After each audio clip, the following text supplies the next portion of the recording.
On this episode of Mythbusters, Come on, stay up there. it's a wind special. As the team sparks up an American classic. Did Ben Franklin really fly a kite in a storm and survive a bolt from the blue? Oh. Meanwhile, both Adam and Jamie are getting ready. Weird. Pump out. To tastefully test some scientific facts about flatulence. Roger that. We have flatus contained. Who are the Mythbusters? Adam Savage. Ants are all over my head, man. And Jamie Heineman. Gets me all worked up just looking at it. Between them, more than 30 years special effects experience. That was heavy. Joining them, Grant Imahara. Go get him, boy. Tori Belleci. Whoa. And Carrie Byron. That was crazy! They don't just tell the myths. They put them to the test.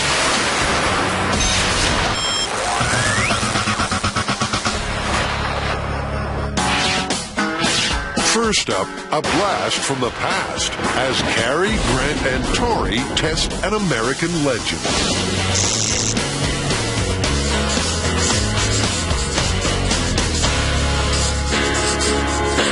You got their little doll? No, it's called an action figure, and it's Ben Franklin. Is this the classic tale where Ben Franklin takes a kite out into a storm, flies it, it gets hit by lightning, and a key that he's tied to the end gets charged, and he discovers electricity? Yeah, I've heard that in every schoolroom I've ever been in. Because I've been in a lot. Apparently there's a little bit of controversy surrounding it. They think, well, did he actually fly the kite? Was he able to get something in the air in a storm? Could he have done it without getting killed? What sounds really, really dangerous. It could be very dangerous. Or it could be a lot of fun. Fun fact or fiction? Franklin's kite-flying bolt from the blue is a myth that took the U.S. by storm. But did this famous spark in the dark really happen? So what we've got to do is start out with the kite and see if we could build a kite that will fly using period materials with Benjamin Franklin's specifications. Definitely have to do some small-scale testing on conductivity. Yes, just to see if the string can actually get that charge all the way down to the key. And then another problem I see is finding a storm, getting the kite in the storm, and having it hit by lightning. Without killing all of us. Yeah, that seems like it's going to be a challenge. Yeah. Let's start with building the kites. Where they can follow Franklin's recipe, because he wrote most of it down. The square frame was made of cedar, and the material was a silk handkerchief. On the top of the kite was a lightning rod, and at the end of the string, the key. And lastly, Franklin flew it out of a window so that he didn't get dangerously damp. Hey, Grant, you want to make the little kite while I make the big kite? Sure. No one knows the precise size of Franklin's kite. But silk hankies of his time were either 10 by 10 inches or 3 foot square. So the team is first going to build several of each size to see which flies best. Come on, stay up there. Stay up there. With the kites coming together, the team leaps from preschool to postgrad in a quest for the best string. The next part of the myth is we have to measure the resistance of the string that we're going to use for this. And we have here the high resistance meter. So I need a 1-inch sample of each type of string we're going to try. They're calculating which of the 18th century twines is the best conductor. 0.48 nano Siemens. Because that will have the highest chance of conducting the electrical strike from the kite to the key. Now check this out. There's a difference in conductance between these two pieces of string. And in fact, the thicker one has much higher conductance. So that's what they're going to use. Now, with the traditional kite strung up with the authentic hemp twine, it's time to see which of the two sizes is the high flyer. I think she should definitely run with it. Okay. Go, Carrie Byron. Run, Forrest! You're almost there! Carrie's running like the wind, but for now, her big kite can't even get off the ground. Can Grant's tiny rival do any better? Go. Go. Go. Stability appears to be an issue. You don't say. Grant's kite is doing more spins than a washing machine. And Carrie's has the same problem. So Team Tiny ties on a rock for added stability. But then the kite turns psycho. Hey. It's the death kite. The kite of punishment. Oh!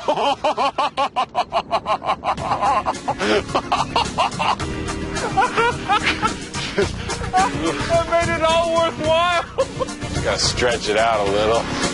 While Tori massages his rocks from the rock, the others don't get any further. I don't think I'm supposed to do that. If they're hoping to get this myth up and running, they're going to need a second win. Go. These kites are dangerous. Meanwhile, a different wind is brewing for Adam and Jamie. Facts about flatulence. What kind of facts are there about flatulence? This is actually classic Mythbuster territory. We're going to investigate all of the things people have ever wanted to know about flatulence. You mean like when the guy passed so much gas that he suffocated? Yep. Or does lighting a match dissipate the smell of Chanel number 2? Then finally, there are foods that make you pass more gas than other foods, like beans. The Mythbusters have ranked the top rank myths, and none get any bigger than death by flatus. So, we got flattest to death. This is a myth about a large man living on a diet of beans and cabbage in a small, close room who apparently suffocated by inhaling the deadly cloud of gas that hung above him. It's a myth from the bowels of the internet. But is this story toilet trash, or does it have a ring of truth? Can flatulence really be fatal?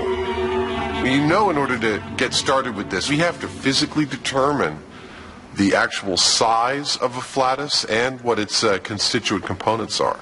Well, that means we have to come up with some sort of device to actually catch a flatus, right? Since the one place you normally see them is in the bathtub, I'm thinking of using a rig that uses water and a bathtub to actually capture them.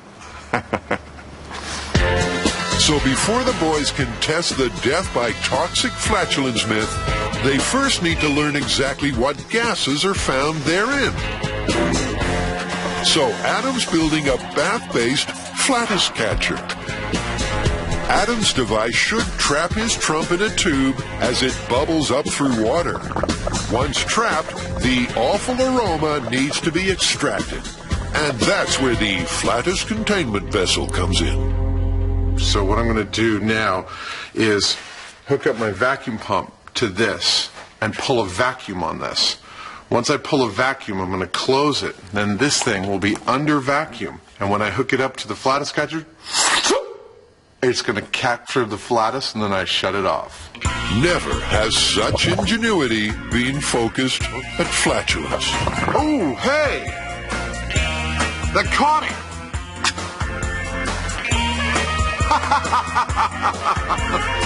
That was great! With Adam's trap tuned up and a bubble bath on standby, everything is ready for the main event. My dignity and good television. They'll never meet. At least not on this show. But when Adam gets in to give gas, there's a problem. Oh, God, it's so cold. Oh, dude, that's wrong.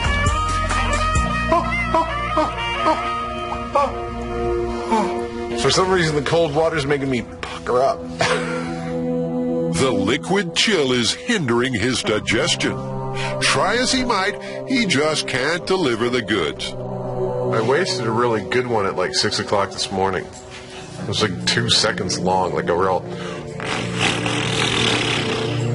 kind of thing. Wish I had that now. Later, more facts about flatulence. They have pungent or rotten egg odor. But next up, Franklin's kite finally flies. Yeah! We did it! Did Ben Franklin fly a kite in a thunderstorm, get struck by lightning via a key, and survive? Not if the Mythbusters kite flying team is anything to go by. They've struggled to get a Franklin-inspired kite off the ground, let alone do so in a thunderstorm. But Carrie has a plan B. I'm making some changes in the kite design. I'm taking advantage of the vagueness of Franklin's article, and I'm changing from the square cedar that we had before to a more flexible doweling. I'm also going to change from a perfect square to a more diamond shape, which is traditionally what more you would think of a kite as looking like. To get this myth airborne, Carrie's decided to slightly alter Franklin's kite design. She's changing his square shape to a diamond and making the frame of more modern cedar dowel.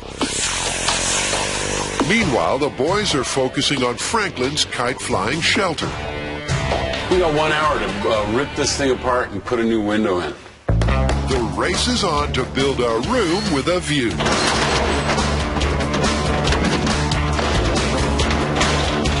Okay, the bathroom's done.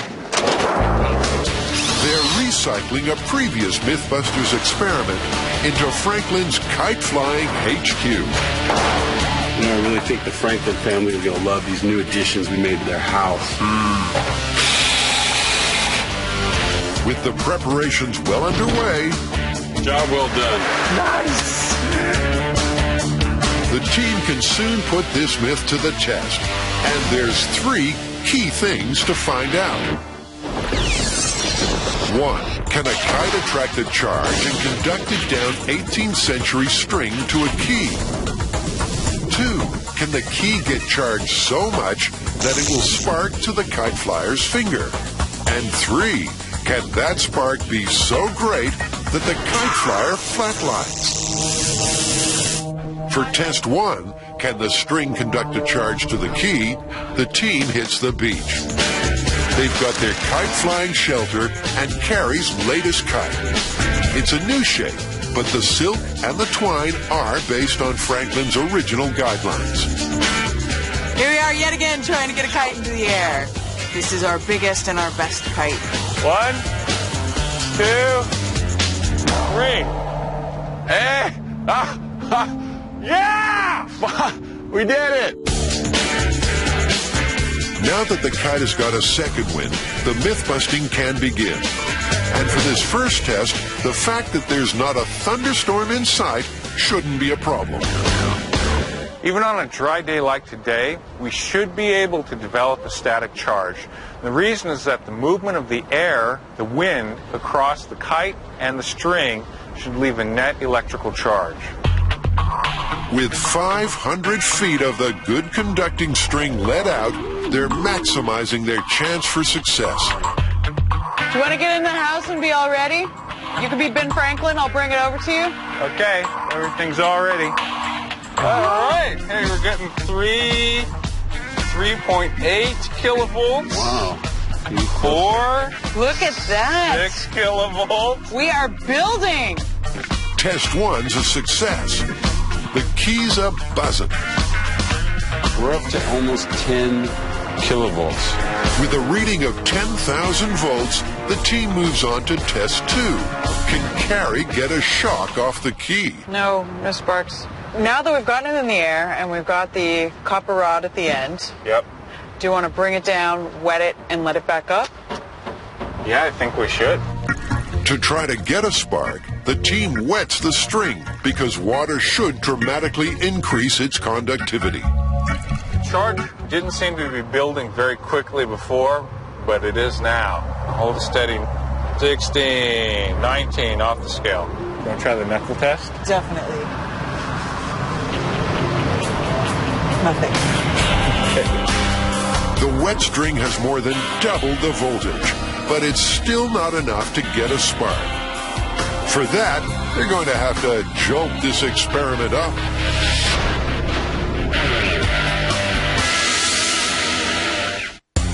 Can flatulence be fatal? To test this smelly saga, the Mythbusters must first learn what gases make up the average Trump. Yep, CV. So, Adams built a stink catcher. Closing valve number 2. The dress rehearsal was a breeze. Roger that. We have flatus contained. But for the main event, he's had performance anxiety. You got one? I think so. Oh, it's a little tiny one. No. Nothing. Waiting for Adam to bubble up is rather unpleasant. So here's a reassuring announcement about taste. This particular subject is, it might offend some people if we're not careful. Well, we have to be very tasteful. And, I think we should start by doing this entire segment without ever once using the word. Didn't you just do that? No, they bleep that right out. Oh, well, the technical term for it is flatus. And that's where we should begin. Back at the bath, Adam's body has had time to adjust to the cold, and his numb bum starts bubbling. Hey, we got one!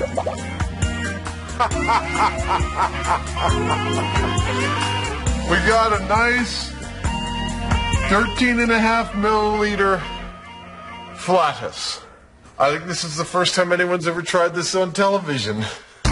The second, third, and fourth times soon follow through. Then they're logged before the team draws straws to see who has to take them to the lab. Yet another one of my very unique missions that Jamie and Adam have sent me on. I have 4 specimens of flatus to bring into the UCSF mass spectrometry facility. They're going to test them and see exactly what's in them. Lucky them. Well, what we're going to do is take this sample, and we'll open up the stopcock at the top. We'll put this syringe in, pull a volume of air out of there, and then we're going to inject it on here, and they will be analyzed to tell what they are. You know there'll be trouble when it all sounds so simple. Oh, God! A quick spray of not so much eau de cologne as eau de colon. That can't be good for you.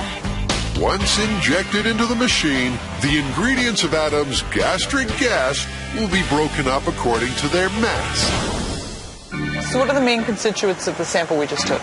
So what we're mainly seeing is 28 and 32, which would be nitrogen and oxygen, which of course is the main constituents of our air.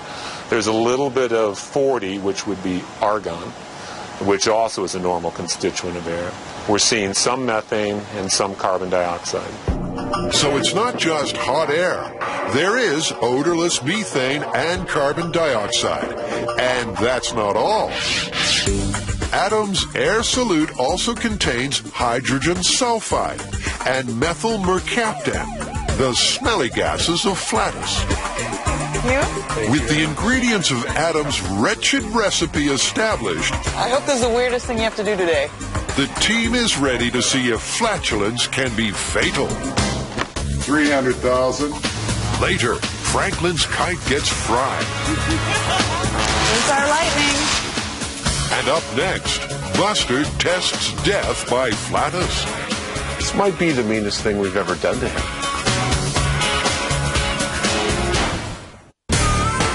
Flatulence, Like it or not, we all do it. But is it ever possible to pass so much gas in one night that it turns deadly? To test this tall tale, Adam and Jamie first need to build a suitably small bedroom.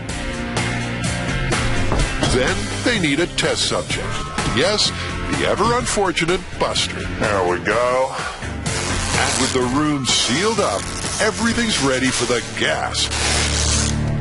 The analysis of Adam's airstrike showed that most Flatus gases are harmless, but some can be fatal in high doses. To find the mythical killer, they're going to test each noxious gas in turn, starting with carbon dioxide. The reason we're going to start with CO2 is because of all the constituent gases that make up your Flatus. It's the one we think it really has the highest potential to be the most deadly and come out in amounts large enough to actually be plausible. Regular air does contain carbon dioxide, but there's so little of it, just 0.03%, that it's harmless. But at higher concentrations, it turns nasty. At concentrations of about 2%, we have cerebral dilation, we have increased blood pressure, nausea, confusion, some minor side effects like that. At about 8%, we have nausea and vomiting. At about 10%, we have death within minutes. And to see if they can get to the magic 10%, they're going to go for broke. The largest Flatus recorded in the research we have is 170 milliliters per hour. And given that the largest amount of CO2 in Flatus in the study we have is 80%, that's 140 milliliters of Flatus. This might be the meanest thing we've ever done to him. Slow but deadly. But how deadly will this record level of CO2 from Flatus really be? 3, 2, 1. All right. That is 1 hour's worth of CO2 in Flatus production.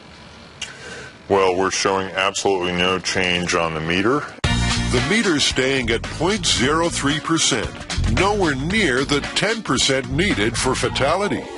Let's add 2 more hours. That's half the night. If we don't see any change in the reading, we'll add 4 more hours. Okay. We'll get to 8 hours, full 8 hours sleep. With no change in the reading so far, they've decided to pull out all the stops and add a whole night's worth of gas. And that is 8 hours worth of Flatus, of CO2 from Flatus entered into Buster's little bedroom. What does the meter say? Well, we're actually up to 0.06%. The level's doubled, but it's still way too low to be deadly. If you want to get to 10%, 2,600 hours, it's 110 days to reach the lethal limit of CO2 in a sealed room if all you're doing is passing gas.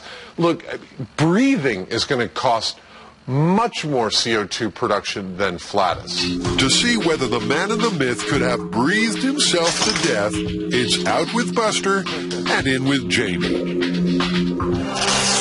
Being sealed up in a small room to go to sleep in may sound relaxing, but not when the carbon dioxide level is rising.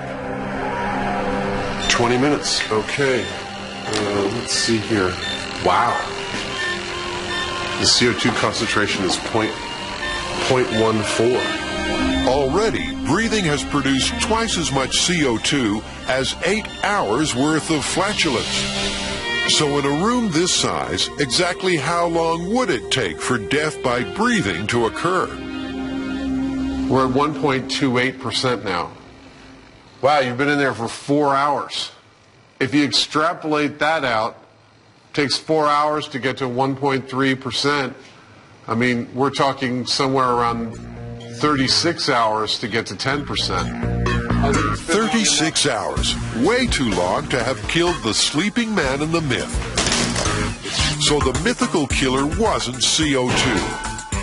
Neither breathing nor Flatus can raise the level to a deadly amount in just one night. Could any other colon components be the culprit? To find out, Adam hits the books to calculate whether any other gluteal gases are even theoretically possible. Like methane, deadly at 2%. But how long would that take?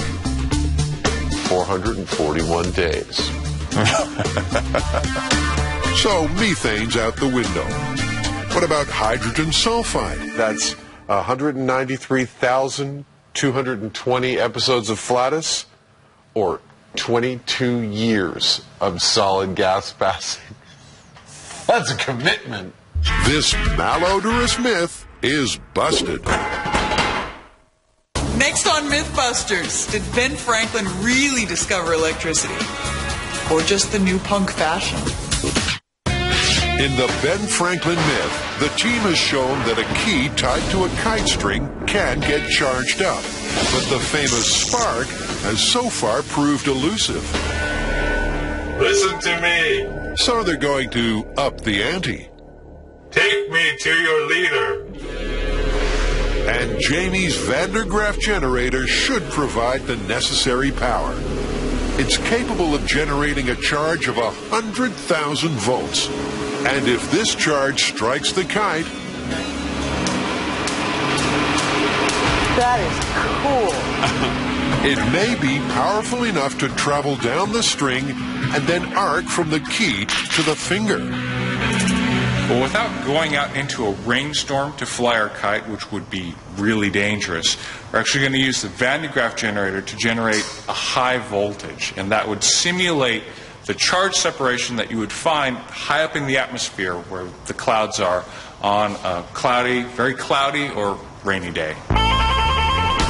It's the next best thing to a thunderstorm and should be much more powerful than their static charge beach test. The team is going to position Carrie's kite next to the generator, run 500 feet of traditional twine around the car park, and then wait to see if the charge will jump from the antique key at the end. I'm just going to move the kite close to the Van der Graaf so that we can actually get it to discharge onto the kite. If they can get a strike right onto the kite, they should boost their chances of getting an arc from the key. It's hardly a lightning bolt, but will it be enough? It's very tiny, but... Blink and you'll miss it, but there is a tiny spark which has a big repercussion. Electricity can be conducted down a kite string to a key and then jump to a finger. Test 2 passed. But for test 3, if the charge was 10,000 times stronger, could Franklin have survived? Well, obviously we can't fly a kite out in a storm because it's completely dangerous. Way too dangerous. Kids at home, do not try that. So maybe we need a little more of a controlled circumstance? How about the facility the electric company has? We used it in phone in a lightning storm. Well, we're going to have to find a subject to test this stuff on because I'm not going to do it. And I know you guys aren't going to do it. Okay, so maybe we're going to build a Ben Franklin. Okay. Well, I don't want to build a whole ballistics gel body, so maybe we can just do a torso, a couple hands, and a couple feet, and then have a resistor in the middle that would match the conductivity of the human body. For the final part of the circuit, they're going to build a ballistics gel Ben Franklin to see whether he could survive the biggest jolt the electric company can throw at his kite. And it's down to Tori to build him. His head, hands, and feet will be made from that old Mythbusters favorite. Ballistics gel, I love it. While his skeleton will be made from something a little more solid. What I'm going to use is some PVC pipe, for legs, arms. This is going to give me my structure to keep him standing up straight. It's also non-conductive because we don't want to change the resistance of the body. Tori's doing everything he can to ensure that his Franklin body double is as close to human as possible. And once Headcase Ben is all set, the team bolts for the Pacific Gas and Electric Test Facility to fly this fable once and for all. Now that's a death ray. People of Earth, submit to me! In this Thunderdome, they can generate man-made lightning, pulsing with almost 1,000,000 volts. So the team is going to position the kite next to the power line and wait to strike lucky. Something which, outside this test facility, is very, very dangerous.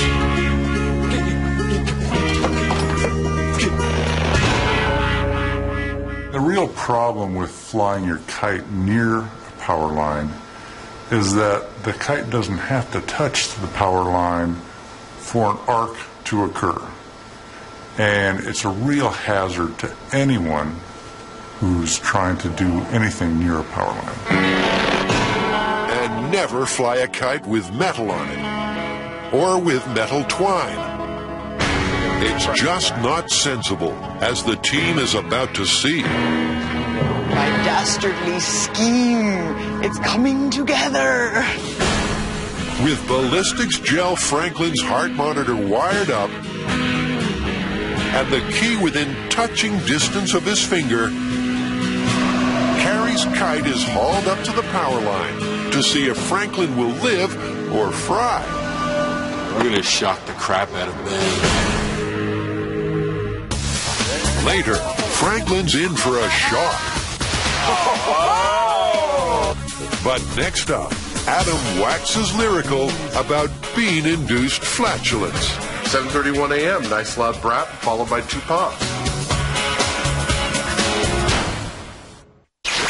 In Facts About Flatulence, it's time to test an all-time classic.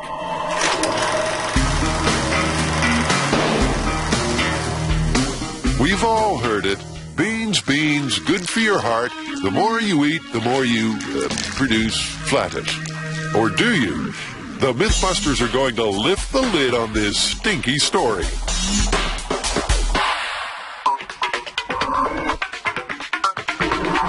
So, Adam, you know, a lot of people may not realize that the gas contained in flatus can come from a couple of different sources. It's true. The first type is actually pretty much like a butt burp.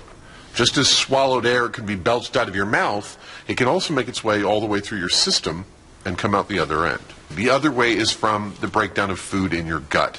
There are bacteria, enzymes, and acids in there that when they break down your food during digestion, they create gas as a byproduct. And, of course, different types of food would create different quantities of gas, right? That's what we're testing. And apparently, these bacteria go ballistic for beans. To put this to the test,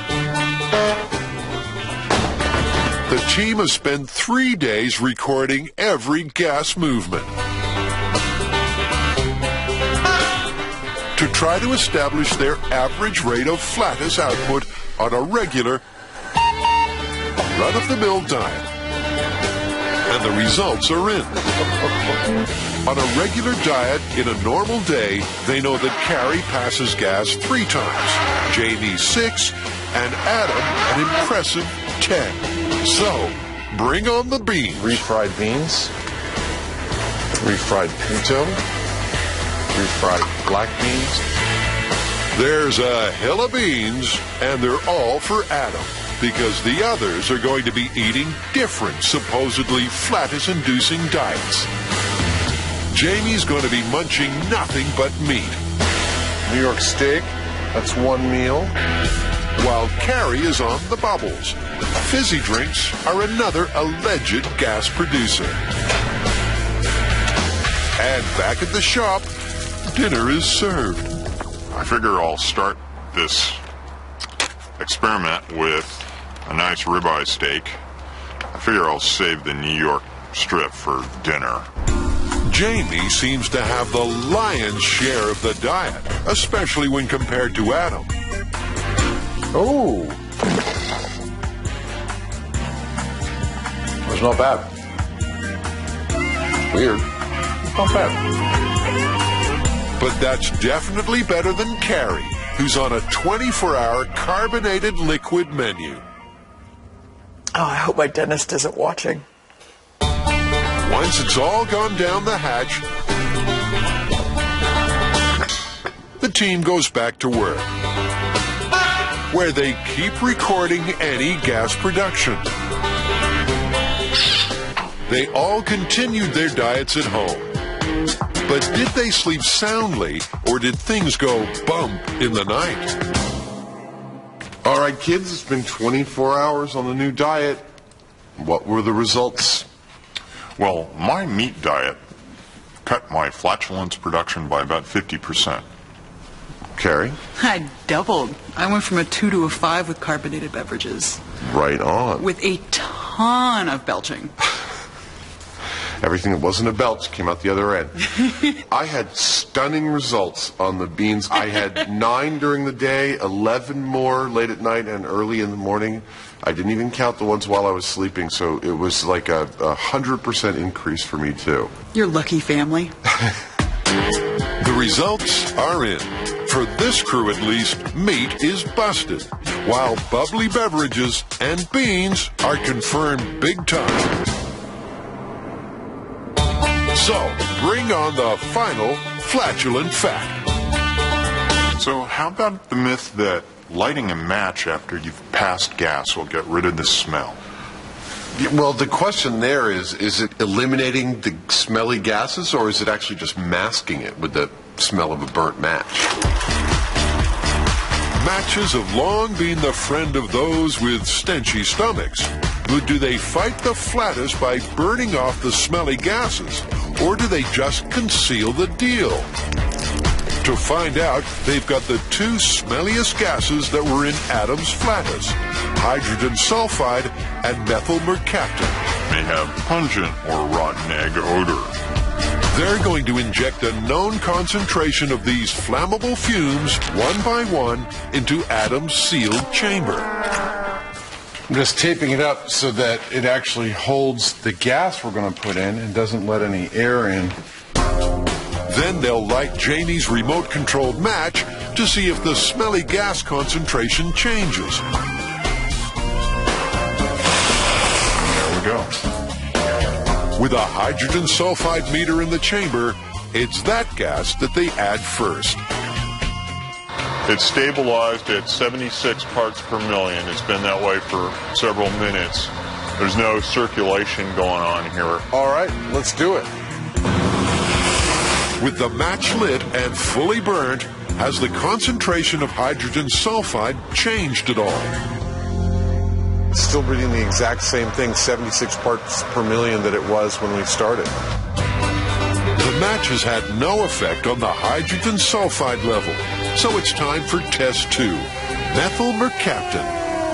That's not the friendly sort of rotten egg smell that smells like propane. No, it's the right stuff, to be sure. That smells like poo. Different gas, same result. No change in concentration.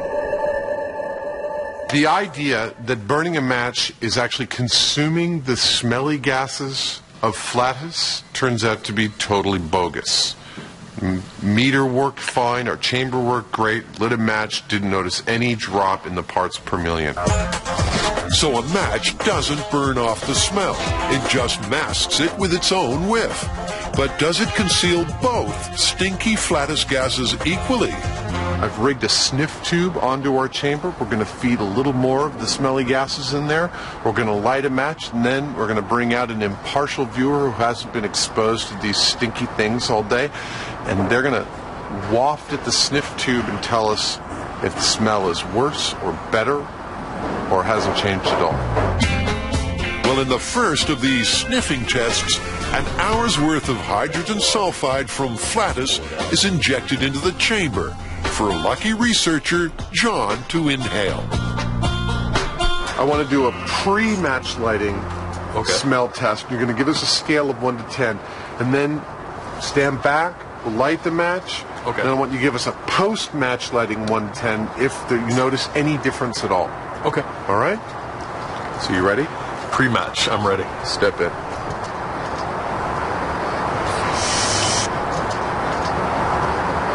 You got something? I would give it a 5 or 6. 5 or 6. 5.5. Okay. So keep that in your head. Stand back over here. Jamie, let's light the match. Okay, lighting the match. The nose.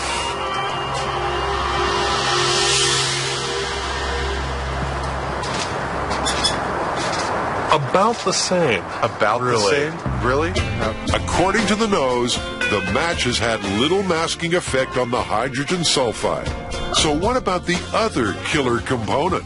An hour's worth of methyl mercaptan.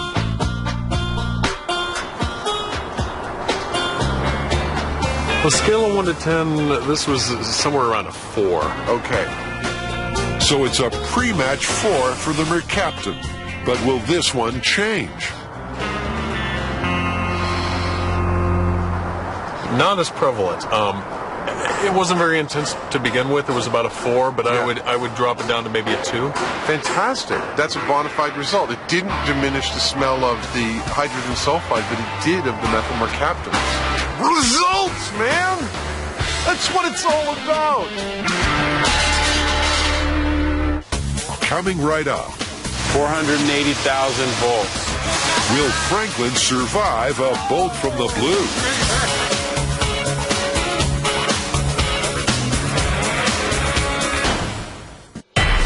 Storm kite flyers beware. A bolt of lightning can have over 100 million volts of power. That's way higher than anything humans can replicate. But at the Franklin Thunderdome, the team is going to give the kite its best shot. We've gone to great pains to set up the experiment to Franklin's original specifications in this controlled environment. And we're going to test under a variety of conditions, wet string, dry string, and what we're really after is what the effect is on the person who's holding the kite. It's the third and most crucial part of this myth busting. With a 700,000 volt man-made strike, will Franklin turn to toast? Well, Gelatin Ben is standing by to find out. His kite's flying high, the keys next to his finger, and his heart monitor's wired up. Just 6 milliamps across the heart, and Franklin will fly his last. What I hope's going to happen is that we're going to see something spectacular, that the lightning is going to strike that copper rod, travel down this string, hit the key, arc over to his finger, and then just light him on fire. Okay, I'm going hot. We're at 60,000 volts. 60,000 volts. And for this first test, they're using the dry string.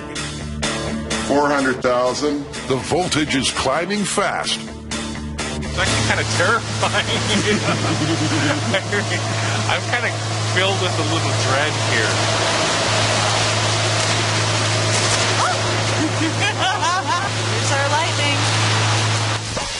A special camera called a Corona Cam shows just how much electricity is being slapped onto the kite.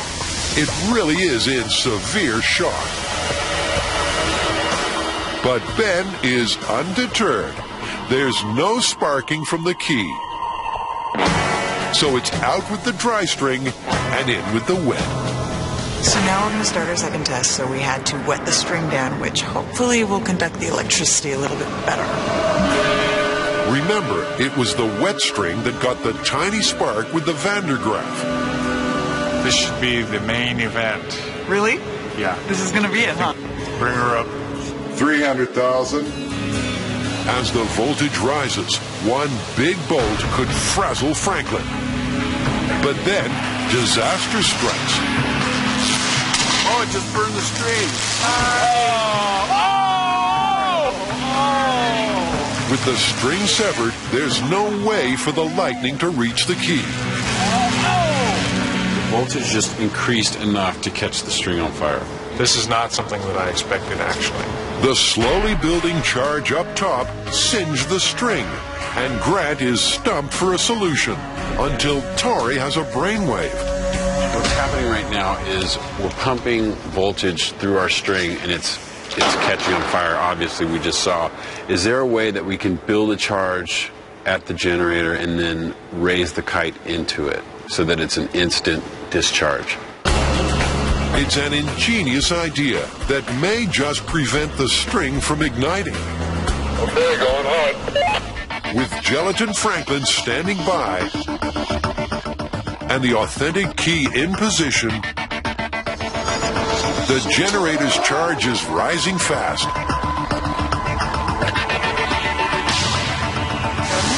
Never get tired of hearing that noise. 480,000 volts. Should we send it up? Let's send it up. There she goes. Up and away. With the kite approaching the danger zone, it's now or never for this myth. There it goes. They've struck gold. The kite is hit repeatedly, and the charge does travel down the wet string where it finally jumps from the key to Franklin's finger.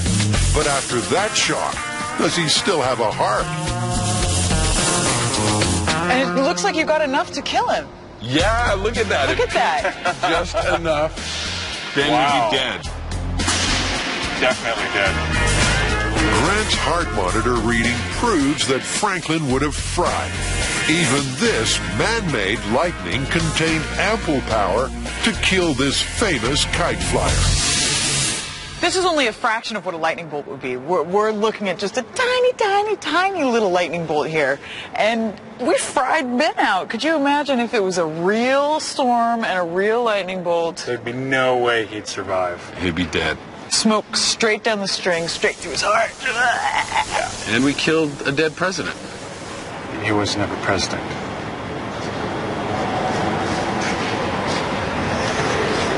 Wasn't he? Damn it.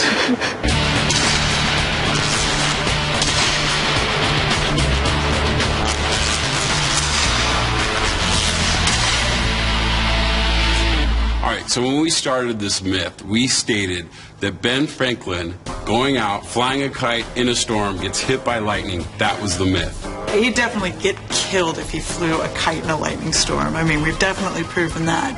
But, I mean, the experiment itself, that's pretty feasible. I mean, you can get electricity down a kite string. Not only is it feasible, we did it ourselves, and we got a shock off the key. Yeah, and that was on a dry day, not too cloudy, and we were still able to get that. The experiment itself. Confirmed. Yeah, it's confirmed. But the myth is a story busted. That was busted.